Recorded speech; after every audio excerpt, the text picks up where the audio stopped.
Hello friends, আজ noodles রান্না করব শসা দিয়ে। তো প্রথমে নুডলসটাকে গরম ফুটানো জলে দিয়ে দিব। এখানে রয়েছে শসা কুচি, পেঁয়াজ কুচি, মরিচ কুচি, এগুলো দিয়ে পেঁয়াজ কুচি এগুলো দিয়ে নুডলস রান্না করব। ফুটানো জলটা ফুটিয়ে গেল, তাই নুডলসটা দিয়ে দেব।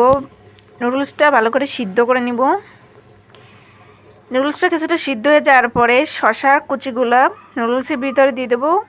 অল্প একটু সিদ্ধ করে নেব শসা কুচিগুলো।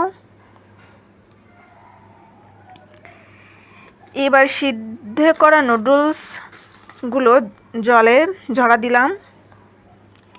এরপর কড়াইতে কিছু তেল দিয়ে দেব। তারপর পেঁয়াজ কুচিগুলো ভালো করে ভেজে নেব। এরপর ডিমটা ভেজে নেব, যেহেতু ডিমও দিব।